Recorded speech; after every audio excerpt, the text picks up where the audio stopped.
So my last week here in Bulgaria has been nothing short of overwhelming. I've just come back from my Krav Maga training. These are the gifts I've had from some of my people I've trained with. And then there's a bottle of rakia which I've had, which is not in the picture for obvious reasons. It's already finished. In other case, I've had my last Krav Maga training. It's been emotional for me. I have a very strong bond with all of these people I've trained for 5 years.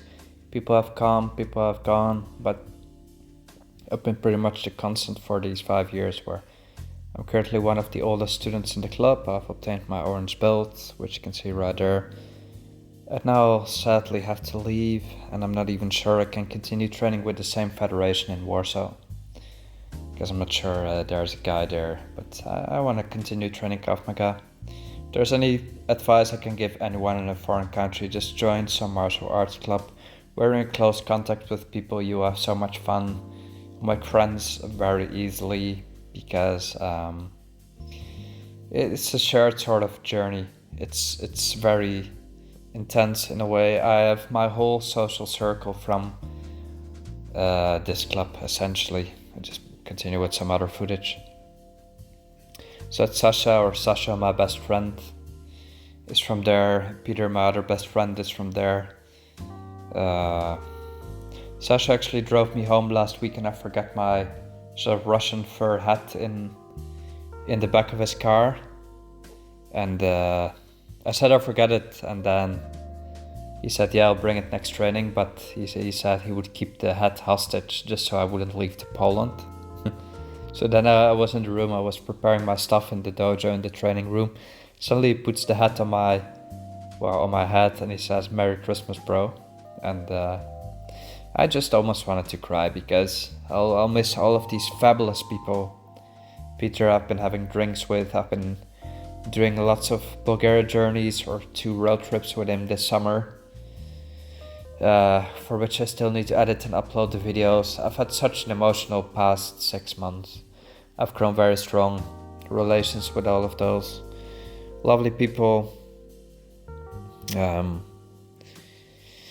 I've had Desislava, she gave me the book that you saw in the picture. She gave me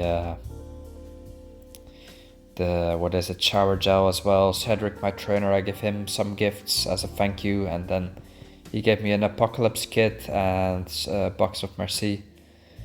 Biljana, one of my dearest friends, girl from training as well, she gave me Rakia, Locum and Sharna Soul, speaks for itself, amazing gift. All of these fabulous people. And I know I've sometimes complained about this country or my neighbor or this or that, but in general, this country is filled with so many heartwarming people that have just always welcomed me with open arms, and if not that, they've always had a sort of listening ear. All of them were interested in what I was doing here, how I speak the language. They always wanted to have a chat with me, have a beer. Anyone I invited for beer, they came, we had fun, we developed a closer bond, we had lunch together. People always listened to me, that's the thing. Sometimes I had a bit of criticism, I changed my mind on things more than once. Sometimes I'm outright dramatic and complaining. I'm well aware of that, but keep in mind I'm often tied to my home, and my neighbor has been driving me insane with his burger place, which is still the case. Nonetheless, if I've learned one thing over all of these years of living abroad in, 5-6 countries by now, it's that people are the most important thing in life. No matter how much sometimes they may annoy you or try to develop you into a misanthrope, it doesn't matter. People are the most important thing in life, no matter how much they drive you up the wall. Because without these shared experiences, without people to reflect your thoughts with, what do you honestly have? Is it even interesting to live in another country if not for the people, right? Because you go through cultures, you go through shared experiences, shared drinks, meals. Like I could go to Poland, but if it was literally sterile, if there were no fun or exciting people, same for Bulgaria. What would I have to say after these 10 years? What would I even have to mention to anyone? that I just wasn't a place. But yeah, with who have I met? What have I done? What's my actual experience that I've lived? Like, yeah, you can see so many cities, you can see a lot of buildings, but if you don't speak with anyone, uh, what does it even matter? And I say that as a bit of an introvert. I'm an introvert in a strange way, let's say, where I can be in solitude for without any trouble. But once I'm out and I feel like I belong in a place, I open up and I can talk for hours with people. And I'm a bit of a social butterfly in some sense. I'm not shy at all, except in the very initial stage. I don't really go up and do small talk or chat with people in a bar, for example, but in any travel setting, martial arts setting, I've done well for myself. And I've come to realize that I like all of the people, and all of the people like me in this Krav Maga setting. And most, or if not all, of the people in Bulgaria, or anywhere for that matter, have treated me nicely. Except for Netherlands, when I grew up, I was bullied a fair bit, but it was probably because of my appearance, how insecure I was as well. But I've grown up, I've grown over that as well. It was not always an easy youth, but after that, when I became an adult and I started to be outspoken, do good for myself, when I walk up to anyone, they're always friendly in Bulgaria, anywhere else. And I once went to Macedonia, or North Macedonia, on a trip, on a road trip, and I didn't know the road. I didn't have navigation, so in the city I just asked people for directions. Then when I came back to Sofia, Bulgaria, one of my colleagues, she said, "Oh, how'd you like the people in Macedonia?"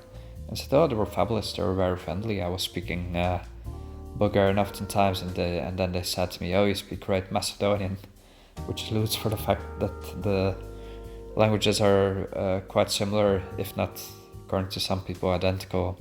I just exchanged the word blagodara for blagodaram, and they literally thought I spoke Macedonian. Put a bit of an accent up, and they took it. But when I walked up to people there, they were extremely friendly. They say, "Oh, hello, my friend. No, you have to go there and there." And I said to this colleague of mine, "No, people are actually fabulous with me." And she said, "Yeah, but who wouldn't be nice to you with your big smile and your pinky shirt if you walk up to someone?" And she was a bit right, because I come up to people with a smile. I'll say, "Hey, what's up, so and so." I don't try to overwhelm people with small talk. I just sort of get to the point of if I'm lost or something. If I have a cause or a reason to talk to someone, I would, but I don't just go up to people saying, "Hey, how's your day?" In the American sense, I've never really done that. Perhaps I wish I had. I've often actually considered it when I've spent a lot of time alone in Bulgaria, despite these friends coming out of the woodwork. A little bit of that, nothing against anyone or anything, perhaps only against myself. That really happened in the latest stage. Like before, yeah, I spoke to people, I went out, but it becomes stronger when people sense that you're leaving, and they think, "Oh, the city is actually kind of nice. Should go for a beer with him before he's gone." Bit of that has been the case as well. It's not just I didn't have 20 close friends here over the 10 years. I just didn't. So often I found myself walking around in a summer's day, for example, completely lonely in the city park, in the Cristal Gradina, for example, one of the city parks of Sofia, or in front of the opera, and I literally thought to myself, I should be just chatting people up, speaking Bulgarian, saying, "Hey, I live here, I'm a bit lonely, I don't have many friends, can I just hang out with you?" But I've never actually done that, because I was shy, I was a bit held back, and then I just went for a beer or went home and hang out with people I already had some allegiance with, or I had something in common with, and wouldn't need to chat them up cold, you know. I wish I'd done that more and developed a bit of groups of friends around me. I've had groups of friends of previous colleagues, but at some point they got drunk and started bullying me when I was sober, and it was a bit intense for me, so I stopped hanging out altogether. One Dutch, one Belgian guy, who I thought were my closest friends, but came down that they had some strange feelings about me, some I can take a lot, but some honestly things that make me think about myself very deeply. Some grave offenses about my nature and stuff, where I thought, okay, that's not for me. And I found the Bulgarians, despite not always being the closest to me, always sort of honest and open, and no second thoughts to them. So I just want to thank you for having me, truly, in this beautiful country.